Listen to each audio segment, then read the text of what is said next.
محفوظ قافلہ ہے عباس جو زندہ ہے،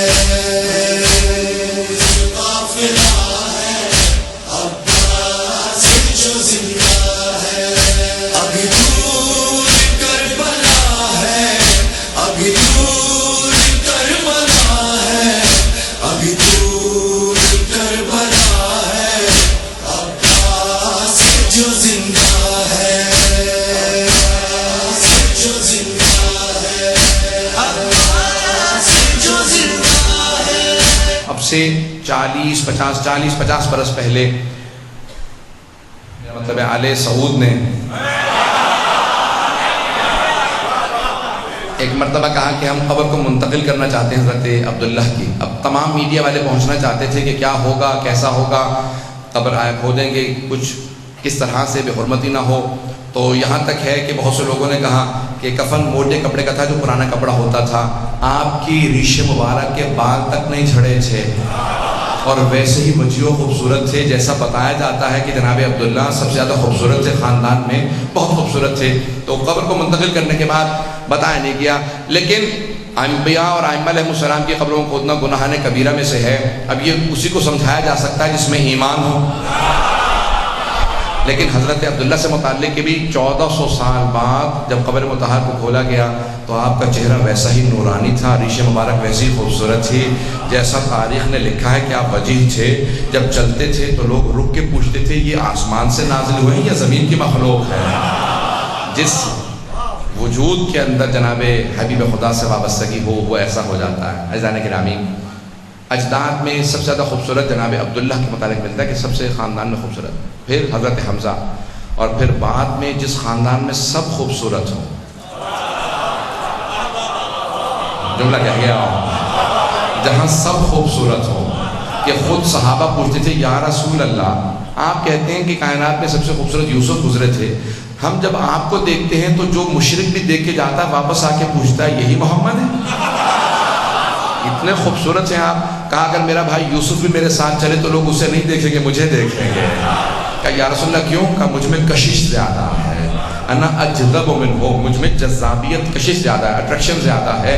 کہا کہ یا رسول اللہ پیغمبر اتنے خوبصورت، اور رسول اسلام نے فرمایا یا علی انت کا بدر الدجا، آپ کا چہرہ چودھری کے چاند جیسا۔ حبیب خدا نے فرمایا یا علی آپ کا چہرہ چودھری کے چاند کی مانند ہے۔ اور پھر پیغمبر اسلام نے امام حسن و حسین کے نام رکھے حسن و حسین، جو نکلے ہی حسن سے ہے، حسن بھی حسن سے، حسین بھی حسن سے۔ سوچیں کتنے خوبصورت ہوں گے۔ جس گھر میں سب خوبصورت ہیں وہاں ایک ایسی ہستی ہے جسے علی کہہ رہے ہیں ھذا قمر بنی ہاشم۔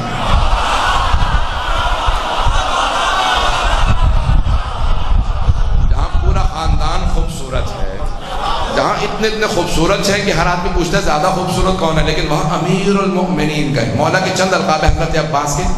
اگر 5 منٹ زحمت دوں گا حضرت عباس کہ چند ایسے القاب ہیں جو خود امیر المؤمنین نے دیے ہیں، کچھ ایسے القاب ہیں جو امام حسین علیہ السلام نے دیے ہیں، بعد والے ائمہ نے دیے ہیں القاب، لیکن کچھ ایسے القاب ہیں جو خود حضرت امیر نے جناب عباس کو دیے۔ ان میں سے پہلا ہے قمر بنی ہاشم۔ ہاں جب کسی نے کہا نا یا علی، کوئی بالکل آپ کے حلیے میں جیسے آپ امامہ باندھتے ہیں، آپ تحت الحنک نکالتے ہیں، اپنے چہرے کو چھپا کے جنگ کرتے ہیں۔ مولا سے کسی نے پوچھا تھا کہ آپ چہرہ ڈھانپ کیوں لیتے ہیں، صرف آنکھیں نظر آ رہی ہوتی؟ کہا کہ جب دھول اڑتی ہے تو اذیت دیگی، اس لیے میں صرف آنکھوں کو چھوڑ کے پورا چہرہ اپنا مولا تحت الحنک نکالتے، چہرے کو ڈھانپ لیا کرتے تھے۔ جب جنگ کر رہے ہوتے تھے تو مورخین نے لکھا کہ مولا کی آنکھیں صرف نظر آ رہی ہوتی تھی، بڑی بڑی آنکھیں تھی، جب دیکھتے تھے تو اگلے کا پتا پانی ہو جاتا تھا۔ ہیبت و جلال ایسا تھا، دیکھتے تھے آنکھوں سے قتل کر دیا کرتے تھے۔ کہ یعنی بالکل کوئی آپ کے انداز سے اسی طرح چہرے پہ نقاب ڈالے ہوئے، آپ کی طرح شمشیر لے ہوئے، ویسی ہی آنکھیں ہیں۔ میدان صفین میں چلا گیا، میرے مولا مسکرائے، کہ اس سے کہو علی نے بلایا۔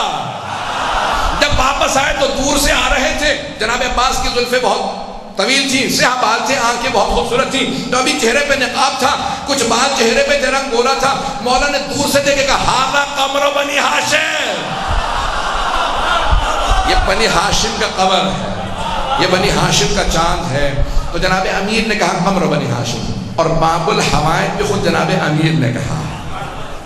لقب یہ ہے جناب امیر نے 4 باب الحوائج ہیں، لیکن حضرت کتاب کا نام ہے قمر بنی ہاشم، لکھنے والے ہیں عبداللہ شیخ علی ربانی خلخالی، 2 جلدوں میں کتاب ہے، انہوں نے القاب کی بحث کی ہے۔ وہ فرماتے ہیں باب الحوائج خود مولا نے کہا حضرت عباس، گھبرا تو نہیں رہے؟ تو جانے گرامی حضرت عباس جس وجود کے مالک ہیں کہ ہر امام نے ان کا نام لے کے تعریف کی ہے، اور میرا موضوع بھی اجداد ہے تو اس میں ماؤں سے متعلق ایک جملہ پیش کر دوں۔ جو سب سے پربرکت، سب سے زیادہ باعظمت، سب سے زیادہ پاک دامن، سب سے زیادہ باتقویٰ بیویاں تھیں، اللہ نے انہی کا انتخاب کیا۔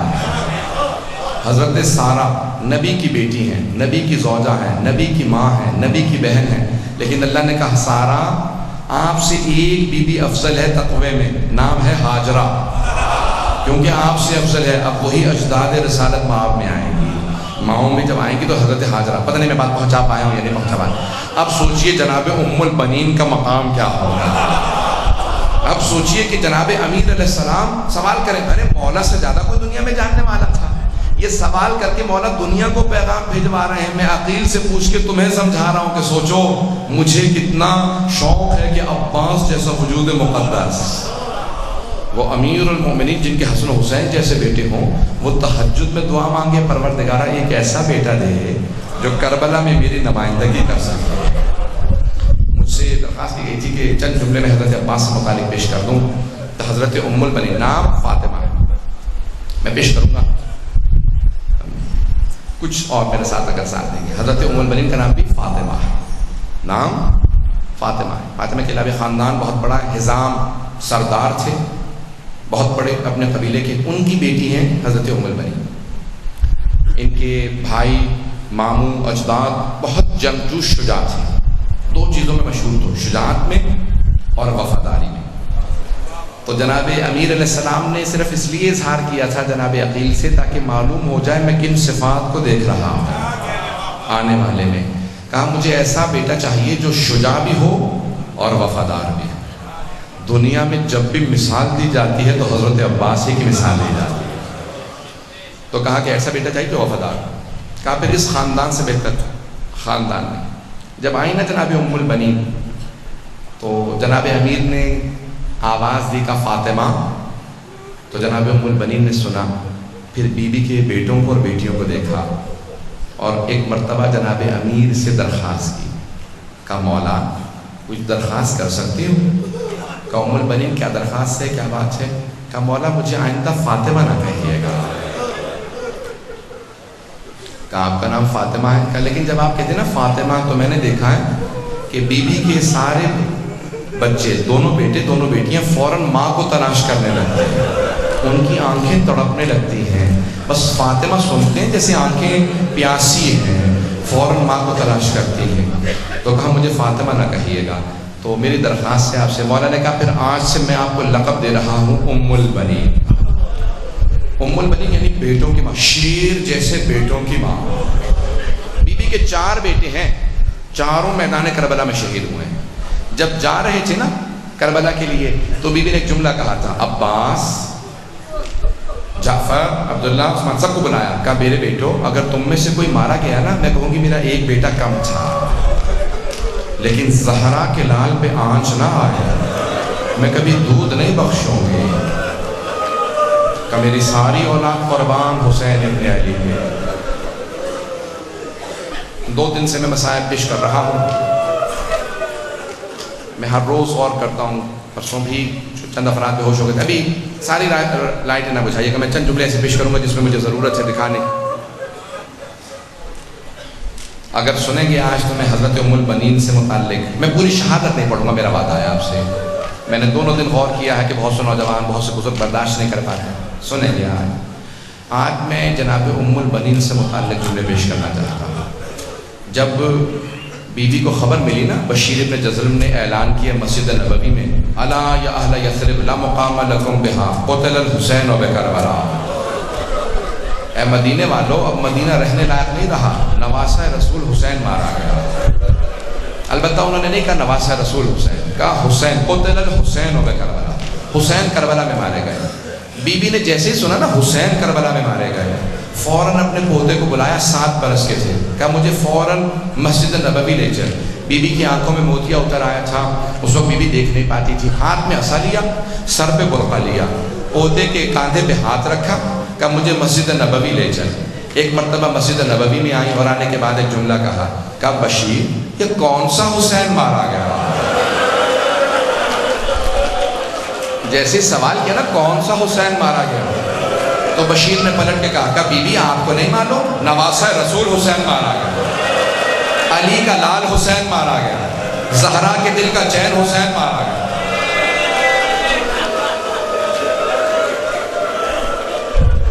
جملہ سننا تھا، جناب ام البنین سے رہا نہ گیا، کہا بشیر لیکن میں کیسے مانوں، عباس کے ہوتے ہوئے حسین مارا گیا؟ تو بشیر نے کہا نہیں بیوی آپ نے غلط سنا، پہلے عباس مارے گئے، بعد میں حسین مارا گیا۔ اب بیوی سے رہا نہ گیا، فوراً کہا بشیر میں کیسے مان لوں عباس جنگ نہ کر سکا؟ تو بشیر نے پلٹ کے کہا اگر دیکھ سکے میری طرف تو دیکھیے گا، میں نے اسی لیے کہا تھا بھی روشنی نہ بجھائیں، اگر جو دیکھ رہے ہیں وہ دیکھیں گے، کچھ ہاں جوڑ کے کہہ رہا ہوں میری طرف دیکھیے گا۔ ایک مرتبہ بشیر نے کہا، جب کہا نا بیوی نے کہ کیا عباس جنگ نہ کر سکا؟ کہا بیوی جب عباس کے سر کے پشت میں گرز لگا نا، لوہے کا گرز تھا، وہ گھوڑے کی زین پہ سنبھل نہیں سکا، زمین پہ گر گیا، جیسے کہا نا کہ زمین پہ گر گیا۔ ابھی بھی بیوی نہیں روئی، کہا بشیر تو عباس کو جانتا نہیں ہوگا، میں عباس کی ماں ہوں، عباس شیر تھا، عباس علی کا بیٹا تھا، ممکن ہی نہیں ہے عباس گرز کا وار نہ روک سکے۔ بشیر عباس لوہے کے گرز کو 2 انگلیوں سے پھینکتا تھا، میں نہیں مان سکتی کہ عباس گرز کو نہ روک سکا۔ جب کہا نا کہ گرز کے بعد، تو ایک مرتبہ بشیر نے جواب دیا، کہا بیوی جب عباس کے سر میں گرز لگا ان کے بازو نہیں تھا، اجروں کو ملا، اجروں کو ملا،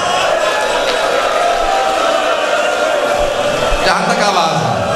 آج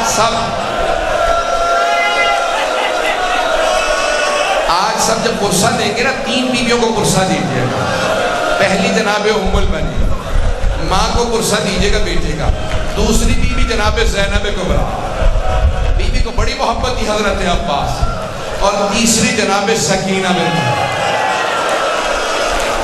اب جملہ میں پیش کر رہا ہوں اگر برداشت کر پانا۔ کیا کہا جناب ام البنین نے؟ ایک مرتبہ جب سنا نا کہ جناب عباس کے بازو نہیں تھے، بیوی کا عصا ہاتھ سے چھوٹ گیا، بیوی زمین پہ بیٹھ گئی، بلند آواز سے روتی جاتی تھی، کہتی جاتی واہ عباسا، واہ مظلومہ، واہ غربتا، بلند آواز سے رو رہی، بیوی چیخیں مار مار کے رونے لگی۔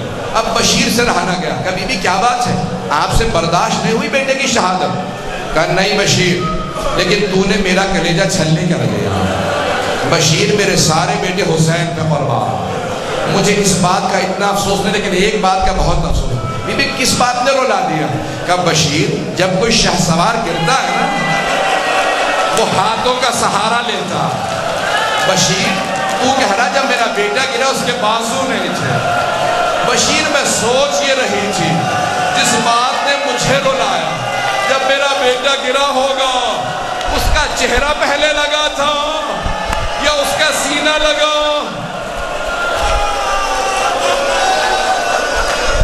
اجرکم اللہ۔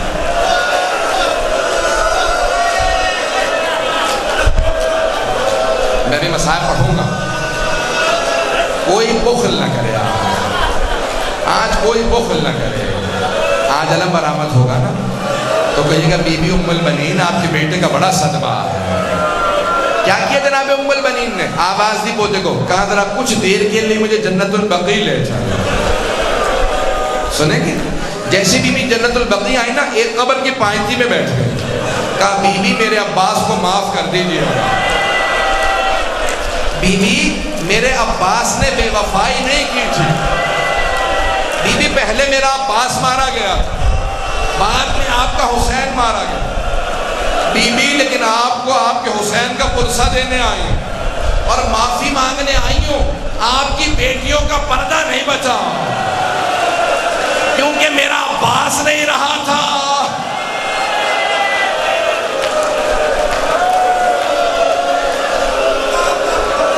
اجرکم اللہ، اجرکم اللہ۔ سنیں، میں بھی پڑھوں گا 5 سے 10 منٹ کی زحمت اور اگر برداشت کر پائے۔ عزیزان گرامی، جناب ام البنین اٹھی، کہا کہ مجھے جناب زینب کے پاس لے چل، پوتے سے کہا مجھے جناب زینب کے پاس لے چل۔ آئیں جناب زینب کے پاس، فوراً آگے کہا بی بی میں آپ کو حسین کا پرسہ دینے آئی۔ جناب زینب تڑپنے لگی، رونے لگی، کہا اماں میں آپ کو عباس کا پرسہ دیتی ہوں۔ جناب ام البنین نے کہا بی بی مجھے عباس کا پرسہ نہ دو، مجھے حسین کا پرسہ دو، میرے سارے بیٹے حسین پہ قربان۔ اے جناب ام البنین آپ کی عظمتوں کو سلام، بی بی لاکھوں درود و سلام آپ کی عظمتوں کو۔ بس بھئی بی بی کی مرضی کے 2 جملے سن لیجیے۔ ہر روز صبح بی بی جنت البقیع آ جاتی ہیں، اپنے ہاتھ سے 4 قبریں بنائی بی بی نے، کہتی میرے 4 بیٹے تھے کربلا میں مارے گئے، یہ میرے 4 بیٹوں کی ایک قبر ہے۔ پھر کہتی ہو میرے شیروں میں تم پہ گریہ نہیں کروں گی کیونکہ تمہاری ماں یہاں پہ موجود ہے۔ پھر ایک 5ویں قبر بناتی، کہتی یہ میرے مولا حسین کی قبر ہے، کہتی مولا میں آپ پہ گریہ کروں گی کیونکہ آپ کی ماں نہیں ہے۔ پھر کہتی ہو کربلا سے آنے والوں مجھے اتنا بتا دو کہ ابھی بھی فرات پہ پہرے ہیں یا قبروں پہ پانی ڈال دیا؟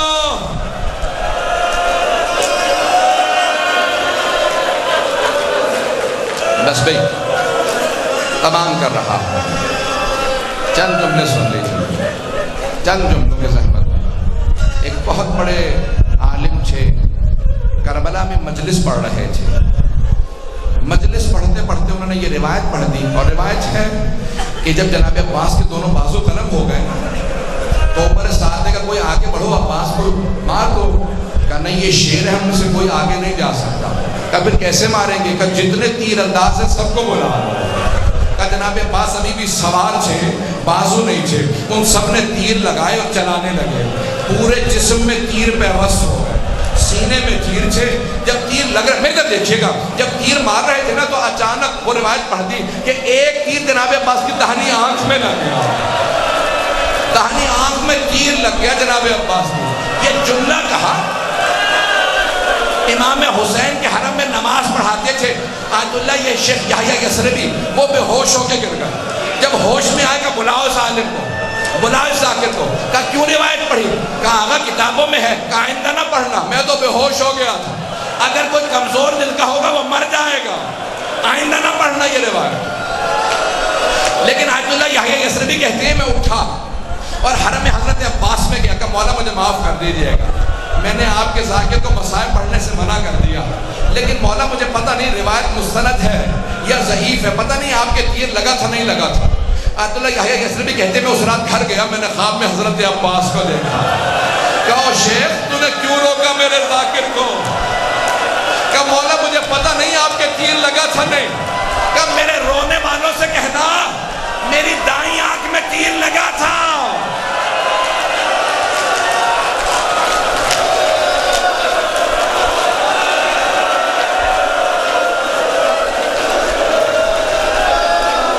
ہاتھ جوڑ کے 2 جملوں کے ذہن بس میں آپ سے برداشت نہیں نہ ہو رہا، سنیں گے میری طرف دیکھیے گا۔ میں ہاتھ جوڑ کے آخری جملے پڑھ رہا، اب میرے سینے میں طاقت نہیں پڑھنے کی، آپ میں طاقت نہیں رونے کی۔ جناب عباس نے کہا شیخ یحییٰ یثربی میرے رونے والوں سے کہنا میری دائیں آنکھ میں تیر لگا تھا، لیکن میرے رونے والوں سے پوچھنا اگر آنکھ میں بال بھی چلا جائے آدمی فوراً صاف کرتا ہے، کہ میری آنکھ میں تیر لگا تھا لیکن میرے بازو نہیں تھے، میں تیر کیسے نکالتا؟ کہ میرا بازو نہیں تھے، میرے طرف دیکھیے گا۔ مولا کہتے ہیں میں نے سر کو جھٹکا، میں نے سر کو بہت جھٹکا، تیر نہیں نکلا، پھر میں نے سر جھکایا، دونوں گھٹنوں سے تیر کو پکڑا، ایک مرتبہ تیر کو گھٹنوں سے کھینچا، جب تیر نکلا میری آنکھ میں تکلیف محسوس ہوئی، زندگی میں پہلی مرتبہ میں نے اپنے بھائی کو بلایا، آقا مولا میری مدد کو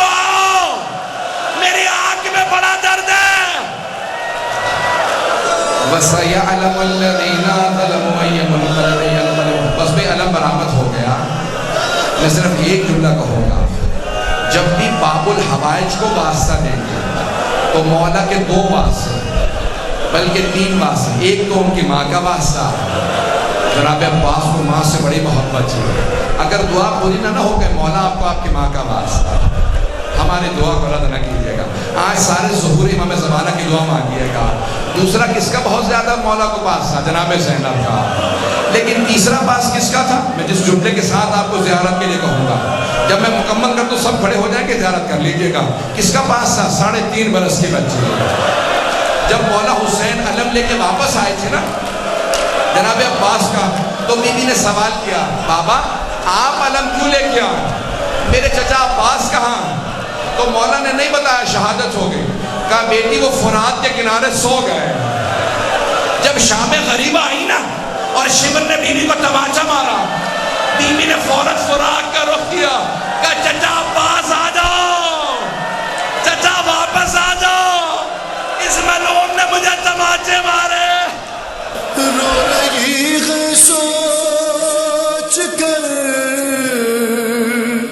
رو رہی ہے سوچ کر, ام البنی یہ آج بھی رو رہی ہے سوچ کر, رو رہی ہے سوچ کر, ام البنی یہ آج بھی اصغر بشیر جیسی قبر ہے عباس کی, اصغر بشیر